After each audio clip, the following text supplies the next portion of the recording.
Muy buenas tardes. Gracias por atender esta comparecencia. El motivo de esta reunión con los representantes de los medios de comunicación es para informarles que el día de mañana, en la sesión de la Comisión Permanente, daremos trámite a las observaciones que ha enviado el Presidente de la República a la Ley General de Responsabilidades de los Servidores Públicos en lo tocante al artículo 32, que regula la obligación de presentar declaraciones de intereses fiscal y patrimonial a ciertas personas particulares. El trámite que se debe dar según nuestra Constitución, la Ley Orgánica y el Reglamento es turnarlo a las comisiones que dictaminaron de manera original el proyecto, es decir, a las Comisiones Unidas encabezadas por la Comisión de Anticorrupción. Las observaciones enviadas por el Presidente de la República se componen de dos apartados. En primer lugar, una fundamentación y motivación por aquello de lo que el Presidente considera que debe ser analizado y estudiado por el Congreso de la Unión. En segundo lugar, un conjunto de propuestas de redacción específicas para sustituir el contenido de las leyes aprobadas, de la ley aprobada por el Congreso de la Unión, específicamente del artículo 32. Las comisiones encabezadas por la Comisión Anticorrupción tendrán la obligación, la responsabilidad de emitir un nuevo dictamen, en el cual estudien las observaciones hechas por el Presidente de la República y se pronuncien con respecto a las propuestas de redacción que ha enviado el Presidente. Y ahí se abren tres opciones. En primer lugar, aceptar en sus términos las propuestas del Presidente. En segundo lugar, rechazar las propuestas del Presidente. Y en tercer lugar, modificar lo que ha enviado el Presidente para generar un nuevo equilibrio. Cuando se emite ese dictamen, ese es el dictamen que se hace del conocimiento de los plenos de la Cámara de Senadores primero y después de la Cámara de los Diputados. ¿Por qué el Senado de la República debe actuar en este caso como Cámara de Origen? Porque en el paquete de leyes anticorrupción, la Cámara de Senadores actuó como Cámara de Origen. Debe iniciar la Cámara de Senadores con la atención y procesamiento de las observaciones del Presidente de la República. El día de mañana también daremos cauce y trámite a la propuesta que ha hecho el Presidente de la República de celebrar un periodo de sesiones extraordinarias para atender las observaciones. Esto es un segundo elemento que viene incluido en lo que nos ha enviado el Presidente de la República. No solamente las observaciones al artículo 32, sino también la solicitud de procesar esas observaciones en un periodo de sesiones extraordinarias. Yo esperaré a la reunión de la Junta de Coordinación del día de hoy para conocer si en efecto estamos en condiciones para convocar el mismo día de mañana al periodo de sesiones extraordinarias, con lo cual sesionaríamos con el propósito de darle cauce procedimental a las observaciones, pero también para que se pronuncie la Comisión Permanente sobre cuándo y con qué contenidos el Congreso de la Unión se volverá a reunir para atender estas observaciones. Quiero precisar un elemento muy importante con respecto al procedimiento que vale la pena resaltar. El Congreso de la Unión, para insistir en el contenido de lo que ha aprobado, si quisiera mantener en sus términos el artículo 32 tal y como fue aprobado en primera instancia por el Congreso de la Unión, requiere mayoría calificada de 2/3. Esto es muy importante atenderlo. Cualquier modificación a lo enviado por el Presidente o bien el allanamiento a lo que ha enviado el Presidente requiere simplemente mayoría simple, es decir, 50% más uno de los integrantes, de los presentes en las sesiones respectivas de la Cámara de Diputados y de la Cámara de Senadores. Es muy importante tener en cuenta este elemento de quórum de votación.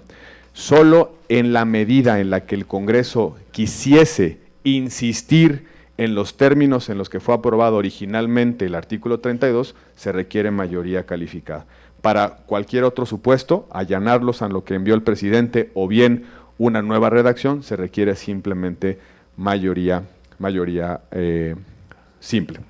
Es muy importante también aclarar que no estamos en condiciones de revisar el artículo 29, por una simple y sencilla razón. El artículo 29 todavía no cobra vigencia, es decir, no ha sido promulgado por el presidente de la República y no se ha publicado en el diario oficial de la Federación. En consecuencia, el Congreso de la Unión no puede reformar una materia legislativa que aún no existe. Y en virtud de que el presidente de la República no observó el artículo 29 de la Ley de Responsabilidades, el Congreso no se puede pronunciar sobre el mismo. Tendríamos que esperar a que el artículo 29 cobre vigencia para poder reformarlo. Y evidentemente eso tenía que suceder una vez que el Congreso se reúna en un periodo de sesiones ordinarias o bien para convocar o cuando se convoque específicamente para ese punto en concreto. Es lo que estamos esperando que va a suceder a partir del día de mañana. Estos son los detalles procedimentales que son relevantes para una mejor comprensión de lo que va a hacer el Congreso de la Unión en las próximas horas y sobre todo también para despejar algunas incógnitas con respecto a si el Congreso de la Unión pudiera incluir en este periodo de sesiones extraordinarias el artículo 29 como complemento al artículo 32. Estamos, por supuesto, a sus órdenes para cualquier pregunta o comentario.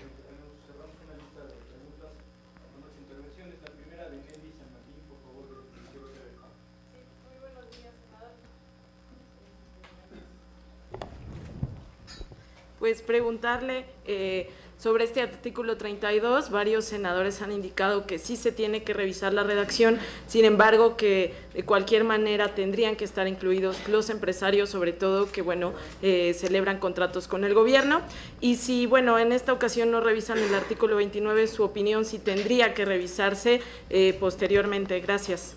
Con respecto al artículo 32, es importante recordar el espíritu de las distintas propuestas que se presentaron en el camino largo de discusión de la Ley General de Responsabilidades. ¿Cuál era el espíritu? Hay ciertas personas privadas, particulares, no servidores públicos, que tienen dos características: o usan, administran y custodian recursos públicos, o tienen una especial incidencia en la toma de decisiones públicas.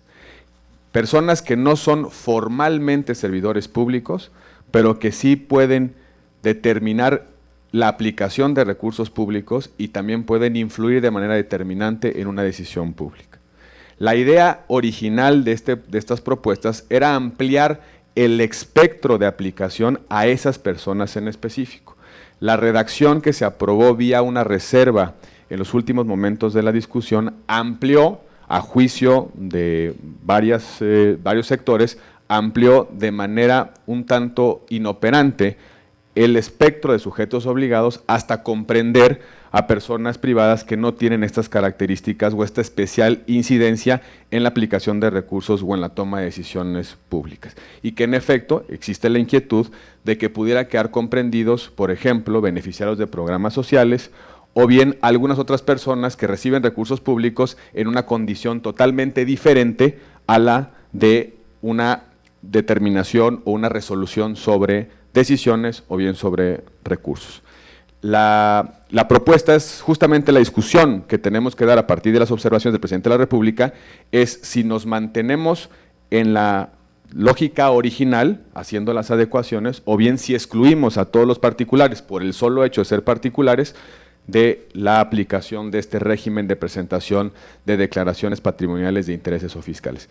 Déjame poner un ejemplo. Existía un fideicomiso privado aduanero que administraba lo que pagaban, las contraprestaciones que pagaban por la importación de bienes, y esos recursos públicos se utilizaban para mejorar las condiciones de los puertos aduaneros, de las terminales de internación de bienes y servicios. Se trataba de un fideicomiso privado que administraba recursos públicos. La pregunta que nos tenemos que hacer es si en ese caso, por ejemplo, la persona que administra esos recursos públicos debiera o no estar sometida a las declaraciones patrimoniales de intereses fiscales. Ese es justamente el debate. ¿Qué sujetos, por su especial condición y por la posibilidad de influir en la toma de decisiones o aplicar recursos, deben estar involucrados, deben estar sujetos a estas obligaciones en específico? ¿A qué personas privadas las equiparamos a servidores públicos cuando tengan ciertas características. Esa es la discusión que está abierta en el Senado de la República con respecto al artículo 32. ¿Qué ha dicho el presidente en sus observaciones? Excluyamos a todos los particulares. Hay voces, sin embargo, en el Senado y en la Cámara de Diputados que siguen insistiendo en la necesidad de comprender algunos sin irnos a los extremos. La fracción parlamentaria de Acción Nacional ha insistido en que se debe revisar el artículo 29 de la Constitución, de la Ley de Responsabilidades, que se debe ajustar a la Constitución y que tenemos que ir a un régimen de máxima publicidad. Esa es la posición de la fracción parlamentaria de Acción Nacional y seguiremos insistiendo en la necesidad de garantizar la máxima publicidad en las declaraciones patrimonial, de intereses y fiscal de los servidores públicos.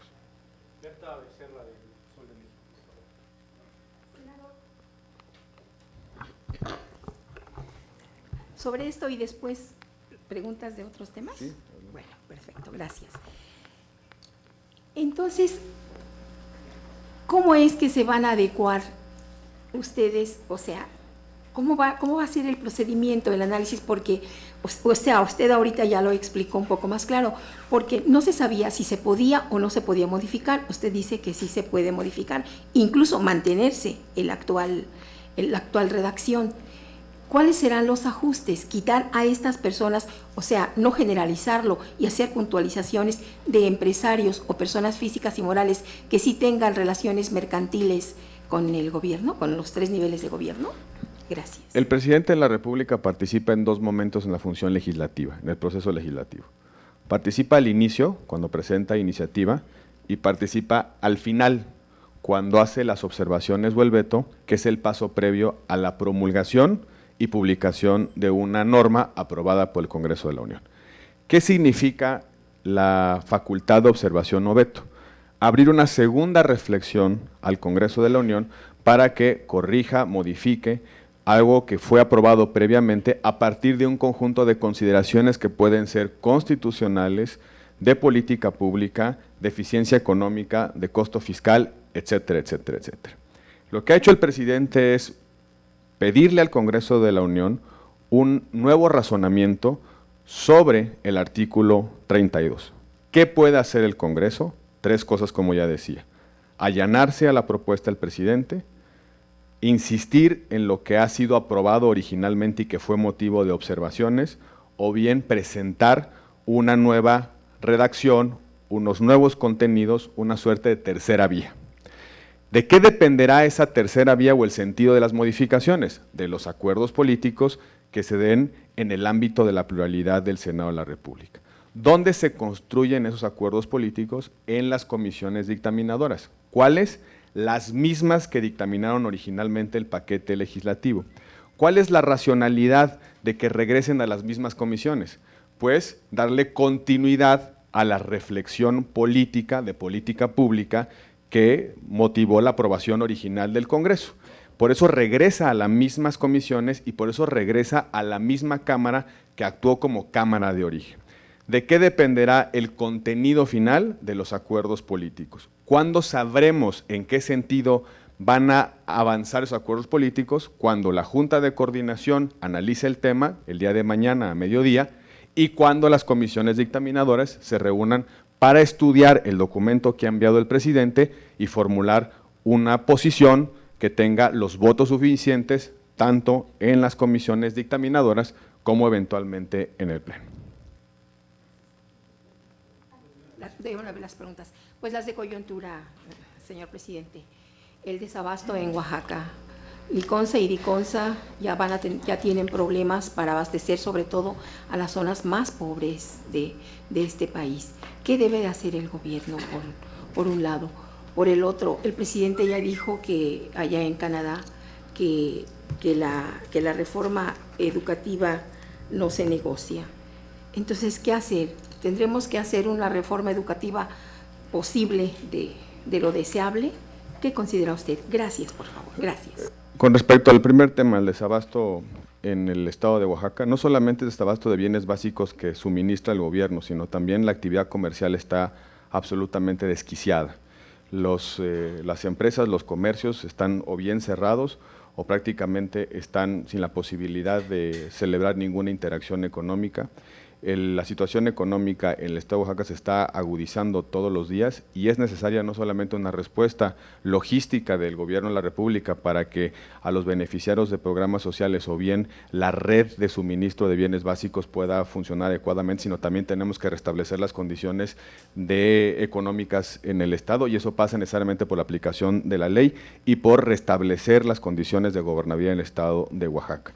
Debe de haber una estrategia clara, precisa y contundente del gobierno de la República para desactivar el conflicto social y reponer las condiciones de paz, de orden públicos y de seguridad en el estado de Oaxaca. No solamente hay que preocuparse por el inminente y muy lamentable desabasto de bienes, alimentos y medicinas, sino también por recuperar las condiciones económicas del estado. Todos los días Oaxaca se empobrece precisamente por la acción de estos grupos sociales, por la acción de la disidencia magisterial y también por la falta de una adecuada y muy contundente respuesta por parte del Estado mexicano. Subrayo, Estado mexicano, no solamente tiene que actuar el gobierno federal, sino también las autoridades locales. Y ahí se requiere, insisto, una estrategia muy clara, muy definida, nítida, entre los tres órdenes de gobierno para resolver el problema general del Estado de Oaxaca a partir de la incursión del movimiento político magisterial.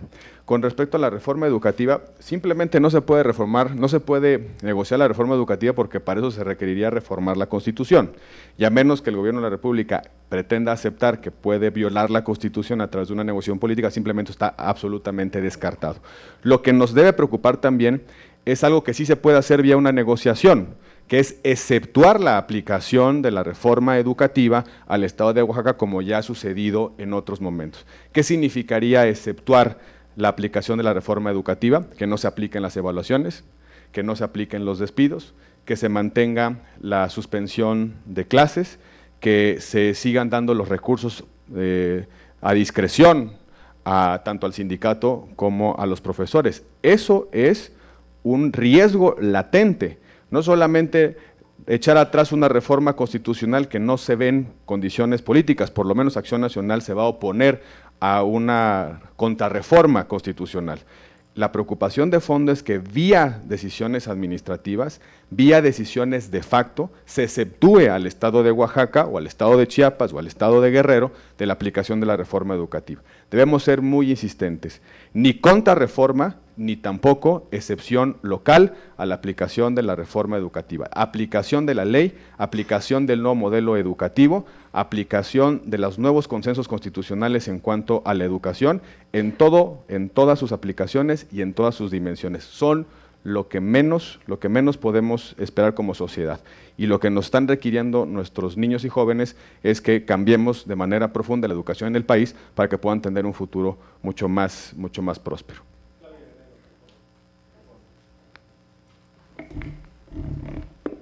Gracias, presidente.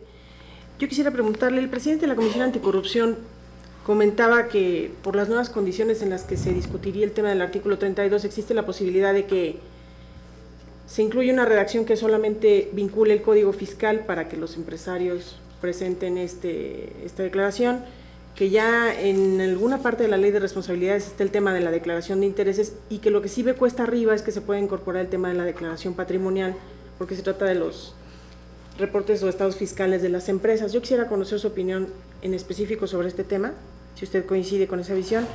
Segundo, también quisiera preguntarle sobre esta preocupación que ha surgido entre los gobernadores electos de Acción Nacional sobre la manera en la que se están apertrechando los mandatarios priistas para elegir fiscales, magistrados, contralores, transeccionales, y sobre el riesgo de que estén ahí para limpiarles la cara, digamos. ¿Qué opina usted sobre esto y qué se puede hacer, si existe de verdad alguna salida política o legal a ese tema? Y por último, preguntarle, luego de lo que ocurrió con Reino Unido y el recorte anunciado por el gobierno mexicano, se están apretando el cinturón en el Ejecutivo, pero hay afectaciones a programas sociales, y consultarle si el Senado también tendría una reacción para ajustar el cinturón en este tema. Gracias. Con respecto a las adecuaciones que pudiera sufrir el artículo 32, hay múltiples posibilidades técnicas para resolverlo. En efecto, puede hacerse a través de una remisión de las actuales obligaciones en Código Fiscal o en la Ley de Obras y de Servicios, que establece el requerimiento previo de acreditar que se han cumplido las obligaciones fiscales como condición para poder acceder a un contrato público, que en efecto hay un capítulo muy importante de obligaciones de revelación de intereses y en efecto también de sanciones por no revelar intereses, que aplica tanto para el servidor público como para su contraparte en el sector privado, y también la posibilidad de someter a ciertos particulares o no a las declaraciones patrimoniales. Las posibilidades técnicas de solución son muy amplias. ¿Qué se requiere discutir y analizar? El problema de fondo. ¿Cuáles son las obligaciones de los particulares con respecto a la revelación de intereses de su patrimonio y de sus obligaciones fiscales? Esa es la discusión de fondo. Si nos ponemos de acuerdo en determinar el grado de responsabilidad y de deber que tienen los particulares con respecto a estos tres elementos, podemos resolver técnicamente la mejor solución. Me parece que la discusión central es si deben o no estar sujetos. En el caso que digamos que sí deben estar sujetos, quiénes y por qué, y a partir de esas dos definiciones, construir técnicamente una solución adecuada que haga operable el Sistema Nacional Anticorrupción y que lo haga operable plenamente. Con respecto a las transiciones locales, creo que debemos hacer un llamado a la serenidad, a la cautela. Debemos hacer un llamado también a cierto orden político en el procesamiento de los cambios de gobierno, de las transiciones y de las alternancias. No a cuenta de perder el poder se vale todo. Debemos empezar a pensar como país en el fortalecimiento de las instituciones y en consecuencia cualquier diseño a modo de las instituciones debe ser cuestionable. Cualquier diseño, cambio, reforma de instituciones para crear espacios de impunidad o para agravar problemas de corrupción debe ser cuestionado socialmente. No debemos avanzar en esa ruta en nuestro país. Al contrario, el objetivo de todos en el ámbito de nuestra pluralidad, los que se van y los que llegan, debe ser el mejoramiento progresivo de nuestras instituciones para que sirvan a la gente y sirvan a crear condiciones de desarrollo y crecimiento en nuestro país. Con respecto al recorte, hay que seguir con muchísimo cuidado la evolución de la decisión que ha tomado el Reino Unido de salirse de la Unión Europea y sobre todo las implicaciones que va a tener en el sistema financiero. Está provocando cierta turbulencia en los mercados financieros, cierto nerviosismo.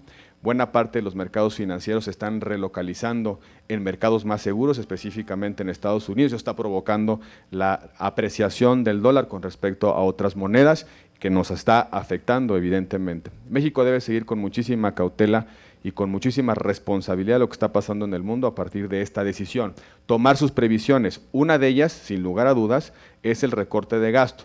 ¿Qué significa el recorte de gasto? Un mensaje a los mercados de que se pretende mantener la estabilidad económica del país y que en situaciones difíciles, en entornos complicados económicos, hay una respuesta inmediata, clara y contundente del Estado mexicano para mantener las condiciones macroeconómicas estables. Ahora bien, también tenemos que ser proactivos, intervenir en el mercado de divisas cuando sea necesario, pero sobre todo apostar a una estrategia de crecimiento que permita aprovechar las enormes ventajas productivas que tiene nuestro país y echar a andar la economía hacia adelante.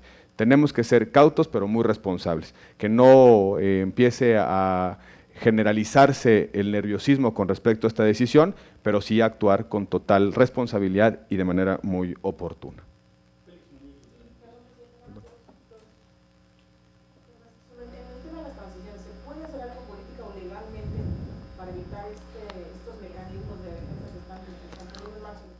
Políticamente se puede hacer todo, basta con llamar al diálogo, llamar a la prudencia, llamar a la responsabilidad, establecer canales de discusión, canales de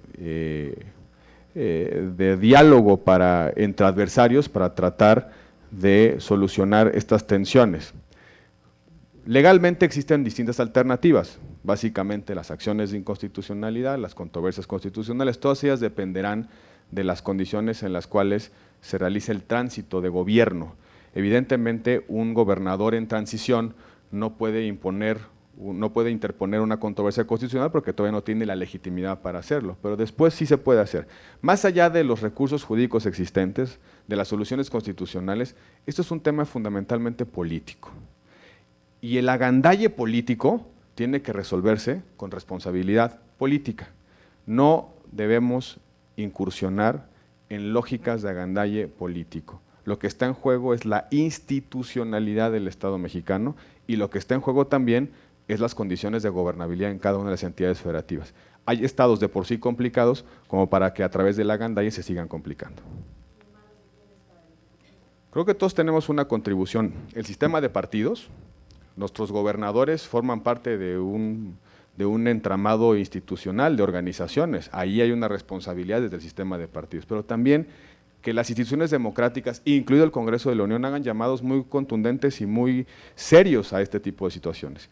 Que el Ejecutivo haga lo propio. Todos tenemos que ir bordando en la cordura, en la cautela, en la responsabilidad política. Al final de cuentas, lo que se está generando ahorita son las condiciones para la gobernabilidad futura en esas entidades federativas. Todo lo que se haga ahorita va a tener efectos en el futuro, repercusiones políticas, consecuencias políticas. Creo que el llamado nos obliga a todos y debe ser un llamado a la responsabilidad, a la serenidad y sobre todo a crear condiciones, todos desde nuestra pluralidad, a cuidar la gobernabilidad del país.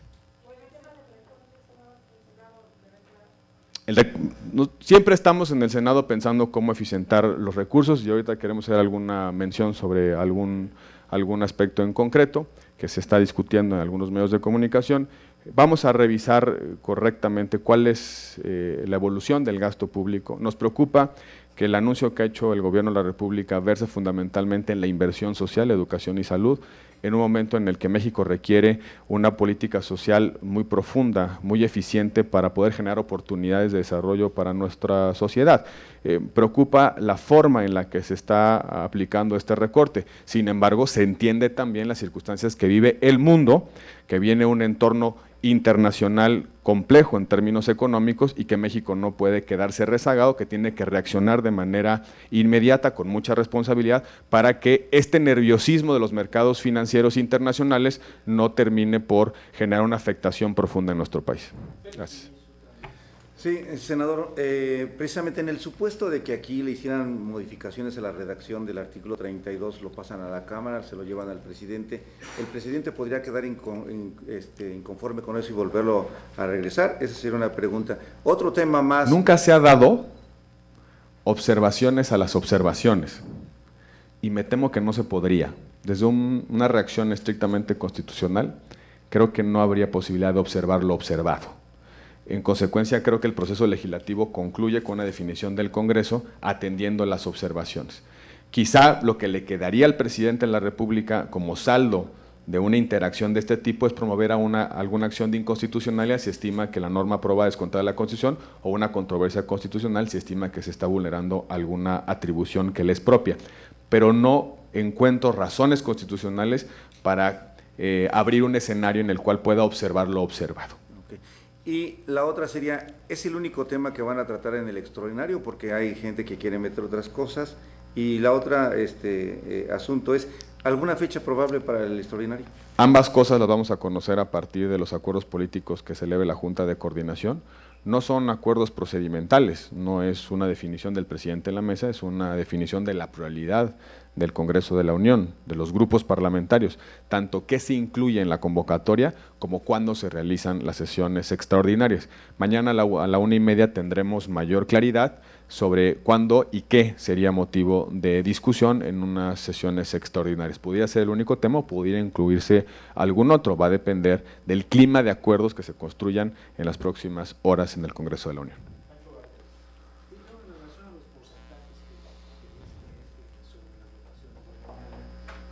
¿Qué pasaría en el caso de que los que no quieren allanarse a las observaciones que requieren de los 2/3 fueran mayoría y los otros quedaran en minoría? Obviamente ahí quedaría, ni unos tienen la mayoría ni los otros tampoco. Ahí en ese caso, ¿cómo se resolvería el entuerto? Esa es una. Y la otra, la ley de veto del presidente quedaría entonces anulada con los 2/3 del Congreso. Ya hablaste de que puede presentar una controversia constitucional. El único supuesto en el cual aplica mayoría calificada es cuando el Congreso de la Unión insiste en los términos originales en los que fue aprobada la materia legislativa sujeta a veto u observación. Es el único supuesto. Si se allana, mayoría simple. Si modifica, mayoría simple. El único supuesto es cuando el Ejecutivo es vencido por el Congreso de la Unión. El veto del Ejecutivo es vencido por el Congreso de la Unión. El único supuesto de votación calificada es cuando el Congreso decide vencer el veto del presidente. No hay otro supuesto. Si modificamos lo enviado por el presidente en un sentido de solución a lo que nos ha planteado, se requiere mayoría simple. Si nos allanamos, se requiere mayoría simple. La única votación calificada, insisto, sería si el Congreso insistiera en dejar el artículo 32 en los términos en los que fue aprobado. Es bien importante tener esto en cuenta porque ya podrán ustedes hacer cálculos, aritmética, de que no existe condiciones, por lo menos si el grupo parlamentario mayoritario, del cual proviene el presidente de la República, respalda las observaciones del presidente. No habría condiciones políticas para insistir porque no se alcanzaría la mayoría calificada. Sí, pero me queda la duda. Si no hay ni mayoría calificada ni mayoría simple, ¿qué pasa? O sea, que los de la mayoría... Se entenderían por rechazadas las observaciones. Ok, o sea, es como si fuera en 2/3. No, a ver, tendríamos un dictamen de las Comisiones Unidas que puede tener 3 sentidos. Nos allanamos, modificamos o insistimos. En cualquiera de los 3 escenarios debe haber solución y tendría que votarse las veces que fueran necesarias para poder tomar decisión. Ahora, acuérdense, es mayoría simple, es decir, miembros presentes, mitad más 1. Claro, es como un dictamen, como la aprobación de una ley. Se volvería a votar. No, es imposible que no haya mayoría. Un voto de diferencia es la mayoría. Sí, pero, o sea, si los que van por los 2/3 pueden ser mayoría y dejan en minoría a los que no van por los 2/3. Si el dictamen propone insistir, se requiere mayoría calificada. Si el dictamen propone allanarnos, se requiere un voto de diferencia. Si el dictamen propone modificar en un determinado sentido, se requiere un voto de diferencia. No existe el supuesto de vacío de una mayoría, ¿me explico? Un voto de diferencia se requiere. En el caso de que tengamos un dictamen proponiendo insistir, se requiere una mayoría calificada. ¿Qué pasaría con ese dictamen? Se regresa a comisión y se tendría que reformular en un sentido diferente. Vamos a suponer que las comisiones determinan que vamos a insistir en el 32 original. No se reúne la mayoría calificada. Se desecha ese dictamen y se devuelve a comisiones. La comisión tendría que proponer un dictamen en sentido diverso. ¿Cuáles son los 2 sentidos diversos posibles? Allanarnos o modificar. Y para aprobar cualquiera de los 2 se requiere un voto de diferencia. ¿Por qué no te...? Ahí luego te platico. Alfredo Flores, de News México. Sí, gracias. Buenos días, senador. 2 preguntas nada más muy concretas. A pesar de que en estos días sacaron muchas leyes contra la corrupción, la percepción de la gente es que este sexenio es de mucha corrupción, no se acaba. Entonces, la percepción para una mejora y para que se aplique todas estas leyes, ¿le van a aplicar al siguiente presidente a partir del 18? ¿O cree que pueda lograrse mejorar un poco la imagen de los políticos, sobre todo la presidencia, que es la más golpeada, ¿no? Y en una segunda, en este tema de los empresarios, pues también hay mucha percepción de que muchas comisiones, cuando se concede concesiones de construcción de carreteras o pase de peajes, e incluso hasta en los gobiernos locales con grúas, parquímetros, etcétera, siempre hay comisiones económicas o un bono para el gobernante en turno. Estas modificaciones no permitirían que los empresarios que hacen eso se pudieran salvar y se acabara también esa percepción de actos de corrupción, de sobornos o abonos o como se le quiera llamar. El Sistema Nacional Anticorrupción no solo tiene como propósito castigar la corrupción, tiene como propósito renovar la legitimidad de las instituciones del Estado mexicano y mejorar la gestión. No es solamente un problema de carácter penal, sino un tema de alentar la creación de capacidades institucionales para dar respuesta a las expectativas de los ciudadanos, es mejorar la gestión pública. se trata de construir mejores instituciones y precisamente por eso hay un componente importante de participación de la sociedad civil en la conducción del sistema, tanto en la parte preventiva como en la finalidad de cerrar las brechas de impunidad. La función o la misión esencial del Sistema Nacional Anticorrupción es tener mejores instituciones, más creíbles, más legítimas, además de abatir los grados altísimos de impunidad que vive en el país y castigar a quien comete un acto de corrupción. Y con respecto a la segunda pregunta, en efecto, en la medida en la que se aplique la ley, en la medida en la que la aplicación de la ley sea visible, en la medida que todos veamos que una conducta, por menor que sea, tiene un orden institucional para resolverla, modificarla o conducirla, en esa medida la impunidad como percepción se irá reduciendo. Y ese es el gran desafío de nuestra institucionalidad. Y hay que atender tanto la conducta más grave como la conducta más pequeña. Estacionarse en doble vía debe tener una respuesta del Estado, lo mismo que un acto grave de corrupción. Así se combate la impunidad en todas las conductas que afectan la vida social y que de alguna manera generan distorsiones en nuestra convivencia. Un último tema, pásale, secretario. Se publicó en dos periódicos de circulación nacional una nota con respecto a que el Senado de la República había erogado 140 millones de pesos en pago de resoluciones judiciales por demandas laborales.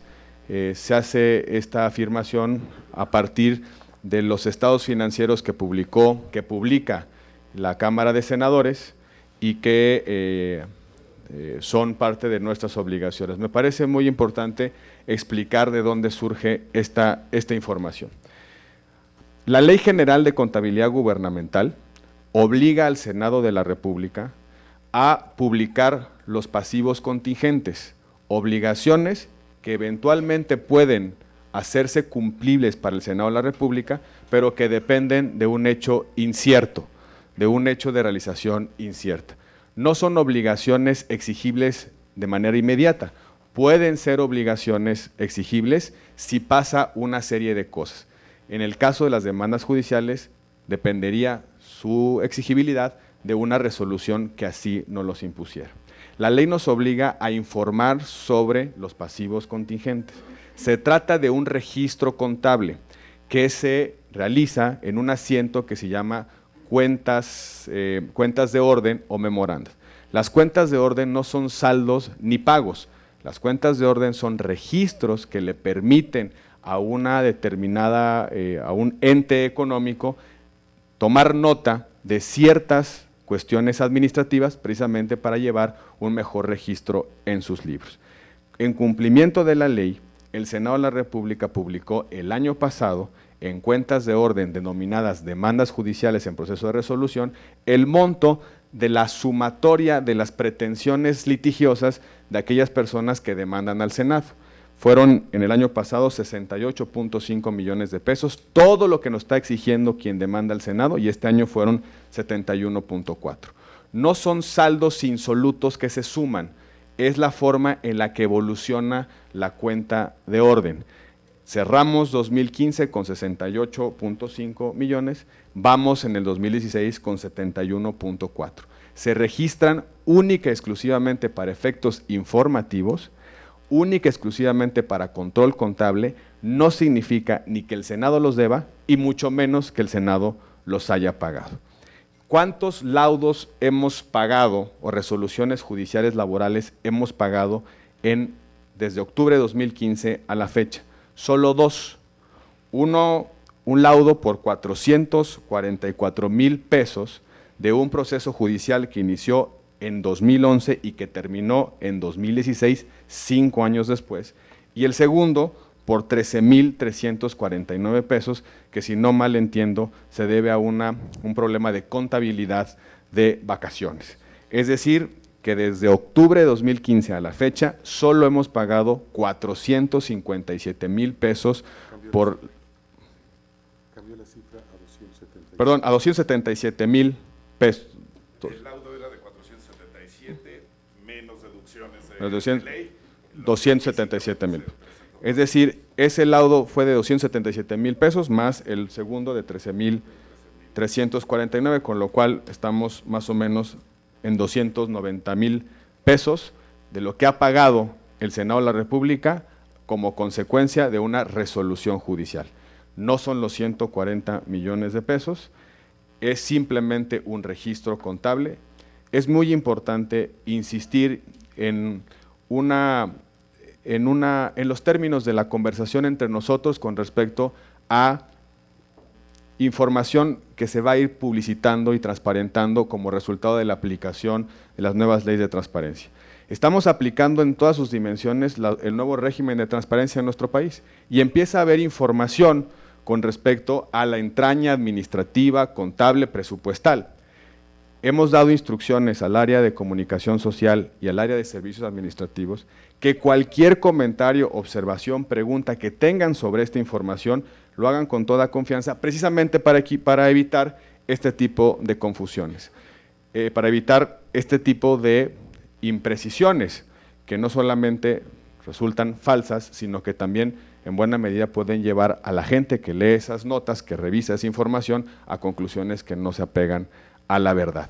El Senado de la República no ha pagado ni debe esos 140 millones de pesos, estamos obligados a llevar ese registro contable, hemos pagado 277,000 pesos más 13,000 de 2 laudos, no estamos en una circunstancia de derrotas sistemáticas de laudos judiciales en el Senado. En 2006 se pagaron 766,000 pesos, en 2010 son esa es la fecha de pago. Inicio.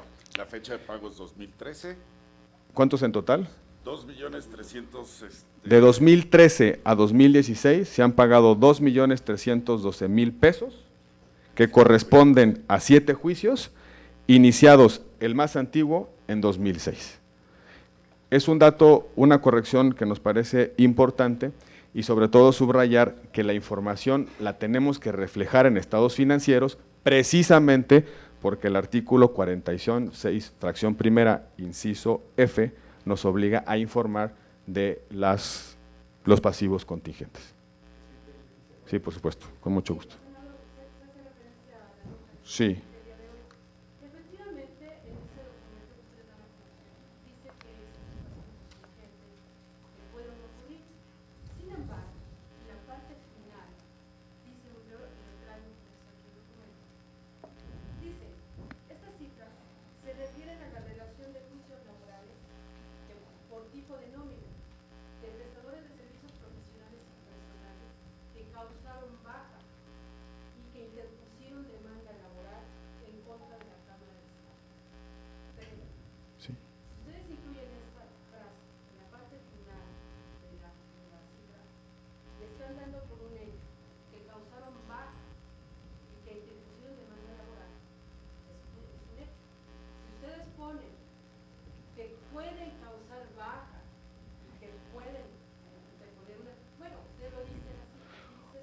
¿Cuándo se genera una litis? Pues cuando hay una terminación de una relación laboral, es la baja. Cuando una persona se incomoda, se inconforma por la relación laboral que tenía, pues cuando la relación laboral causa baja o termina. Justamente lo que he explicado es que la ley nos obliga a informar de todos los pasivos contingentes. ¿Cómo se llega a esa cifra? La suma de todo lo que la gente que demanda al Senado aspira a recibir vía resolución judicial. Eso no significa ni que lo hayamos pagado, ni que lo debamos. Y mucho menos se pueden sumar las cuentas de orden de un año a otro, porque no son saldos pagados o insolutos, es una cuenta de orden. En contabilidad, la cuenta de orden es un registro contable que refleja debes o haber, obligaciones o derechos de realización incierta, que tiene el único propósito de informar, ilustrar y generar un orden administrativo con respecto a la situación contable general del ente económico. No son chequeras, no son pagos, no son saldos, por eso se llaman cuentas de orden. ¿Por qué se hace esa leyenda al final? Porque justamente se trata de pleitos judiciales motivados por terminaciones de relaciones laborales.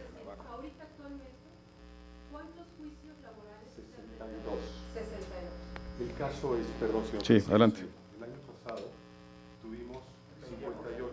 Sí, acá. El año pasado tuvimos 58. Este año se sumaron 4 más, son 62. Aquí la nota nos está hablando de que se suman los 58 más los 62. No, son 62 juicios que están en curso. Y esos 62 juicios están demandando el total de 71.459.000. Lo que los accionantes demandan en sus 62 juicios, como su pretensión, es la suma de los 71.400.000 pesos. De esos 71.459.000, ustedes todavía no han pagado ni un quinto de estos en particular. Los que ustedes están reportando son de juicios iniciados Concluidos. en años anteriores, 2011, entiendo. Lo que se informa y que representa una carga financiera para el Senado de la República es aquello en lo cual ya existe resolución judicial que nos condena a pagar. En este caso, ni se han perdido los juicios, en este caso no hay condena para pagar y no ha acreditado un juez que tiene razón de pedir esa cantidad de dinero. Esa es la diferencia, es un registro contable. Por eso es importante señalar que de 2013 a 2016, en juicios laborales solo hemos pagado 2.312.000, juicios que empezaron desde 2006. No son los 140 millones ni tampoco los 71 millones, son simplemente el registro contable de todo lo que demandantes están exigiéndole al Senado. Y por eso se registra para efecto de orden.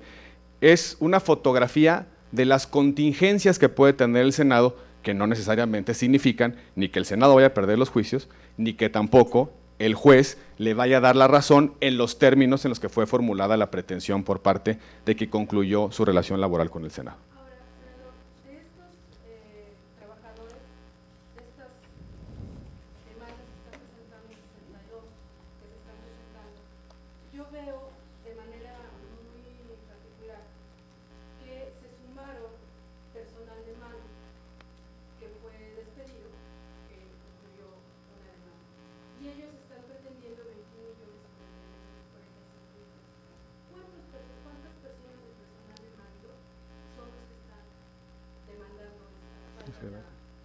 Dentro de esos 62, dentro de esos 62 aproximadamente debe ser entre el 10 y el 12% de este personal de mando. Sí, aquí vuelvo a insistir.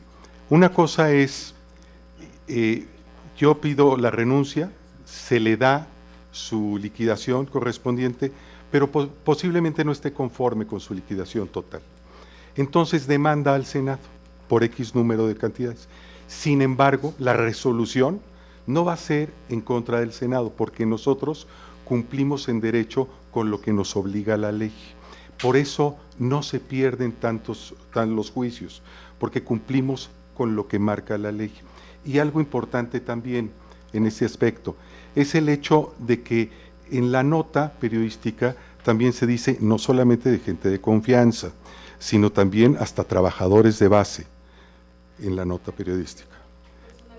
Sí, podría estar dentro de, no hay hasta la fecha ningún litigio de personal de base. ¿Por qué se pone así la relación? Y es por eso la comunicación que debemos de tener, porque es para todos los trabajadores el derecho, ese derecho se da. Sin embargo, yo podría categóricamente decir que no existe ninguno en este momento de base, ni lo habrá, porque no se ha despedido ningún trabajador de base bajo estas circunstancias. Para concluir, nada más decir que lo pretendido por quien demanda judicialmente al Senado no es lo debido y en consecuencia no significa que el Senado tenga una contingencia absolutamente cercana a esa cantidad. La ley nos obliga a reportarla en los términos en los que han sido formuladas las demandas, cuánto piden y así se tiene que reflejar en los estados financieros. ¿Cómo terminará cada juicio? Pues dependerá del desempeño que tenga la área litigiosa del Senado de la República y de la resolución del juez. Pero insisto, aun cuando pretendieran miles y millones de pesos no significa que el Senado los deba. Sí. Entonces, actualmente esas 62 personas, ¿quiénes se Sí. De esas 62 personas, 6 quieren 21 millones de pesos. Ya están demandando ahora. Sí. Desde hace tiempo, hace años. Sí, la respuesta es sí. Las 62 personas están demandando globalmente los 71 millones de pesos. Vamos a suponer que en efecto les dieran la razón. Lo máximo que tendría que pagar el Senado son 71 millones de pesos. Eso no significa ni que les vayan a dar la razón, ni que tengan razón. Por supuesto, lo que hay que corregir de lo que se ha publicado es que ni se pueden sumar los saldos de los estados financieros de las cuentas de orden de un año a otro, porque es la misma cuenta, nada más evoluciona en el tiempo, ni tampoco se puede presumir que ya los pagó el Senado.